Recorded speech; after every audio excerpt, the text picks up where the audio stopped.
இவங்க தன்னோட பொண்ணுக்கு சீ ஃபுட்னா அலர்ஜின்னு தெரிஞ்சுமே அவளுக்கு அதை சாப்பிட கொடுக்குறாங்க. தன்னோட அம்மாவோட நடவடிக்கை டிஃப்ரெண்டா இருக்கேன்னு இவ பாக்குறா. ஏன்னா சின்ன வயசுல இவ சீ ஃபுட் சாப்பிட்டு ரொம்பவே சீரியஸான கண்டிஷனுக்கு போயிருப்பா. அவங்க அம்மா தான் அவளை ஹாஸ்பிட்டல் அட்மிட் பண்ணி அதுக்கப்புறம் ரொம்பவே கேர்ஃபுல்லா இருந்திருப்பாங்க. இப்போ அவங்களே நமக்கு இதை சாப்பிட கொடுக்குறாங்களே அப்படிங்கிற மாதிரி யோசிக்கிறா. எனக்கு இது அலர்ஜிமா அப்படின்னு அவங்க அம்மா கிட்ட சொல்றாளா.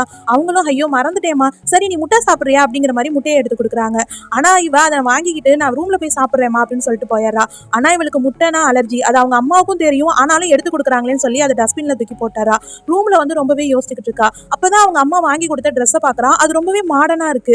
அவங்க அம்மா இந்த மாதிரிலாம் எப்பவுமே அவளுக்கு எடுத்து கொடுத்ததே கிடையாது. என்னதான் நடக்குது இங்க, ஏன் எல்லாமே வியர்டா இருக்குன்னு யோசிச்சுக்கிட்டு இருக்கா. அதனால அவங்க அங்கிளுக்கு மெசேஜ் பண்றா. அவர் நமக்கு ஹெல்ப் பண்ணுவாரு அப்படின்னு சொல்லிட்டு அவர்கிட்டயும் மெசேஜ் பண்றா. பட் அவர் ஆஃப்லைன்ல இருக்கிறாரு.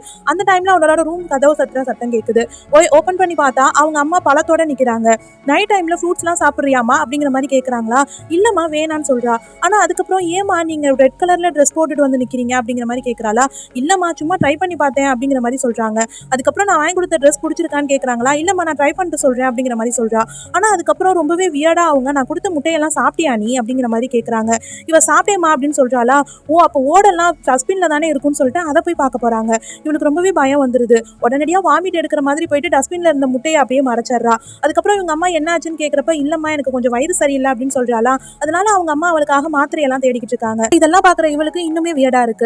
ஏன்னா ஒரு நாள் இவளோட அப்பா கிட்டையும் இவகிட்டையும் அவங்க தான் சொல்லியிருப்பாங்க, டிவிக்கு கீழே நான் மாத்திரை டப்பாவை வைக்கிறேன், எல்லா மெடிசனும் இதுக்குள்ளதான் இருக்கு, நீங்க மறக்காம அதை எடுத்துக்கங்க, எங்கேயுமே தேடாதீங்கன்னு சொல்லிட்டு. இவங்க அம்மா எல்லா விஷயத்திலயுமே ரொம்பவே கேர்ஃபுல்லா இருக்கிறவங்க. இப்பயும் அந்த மாத்திரை டப்பா டிவிக்கு கீழே தான் இருக்கு. ஆனா அதை அவங்க தேடிக்கிட்டு இருக்காங்க. இதெல்லாம் இவ யோசிச்சுக்கிட்டு இருக்கப்பயே அவங்க அம்மா கத்தியோட வந்து அவங்க முன்னாடி நிக்கிறாங்க. என்னம்மா மெடிசனை தேடுறீங்க, கத்தியோட நிக்கிறீங்க அப்படிங்கிறப்ப, இல்ல எனக்கு இன்னொரு முக்கியமான ஒரு வேலை வந்துருச்சு அப்படின்னு சொல்லிட்டு ஃப்ரிட்ஜுக்குள்ள இருந்து ஒரு பெரிய ஐஸை எடுத்துட்டு போறாங்க.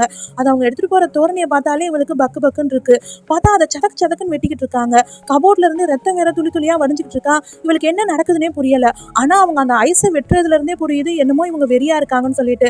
திரும்பி நீ என்ன பண்ற இன்னும் தூங்காம அப்படிங்கிற மாதிரி கேக்குறாங்களா. ஆளை விடுங்கடா, இதுக்கு மேல அந்த வீட்டுல இருக்கக்கூடாதுன்னு சொல்லிட்டு இவ அங்க இருந்து ஓடி வந்துடுறா. அதுக்கப்புறம் தனியா உட்காந்து மூச்சு வாங்க யோசிச்சுக்கிட்டு இருக்கா.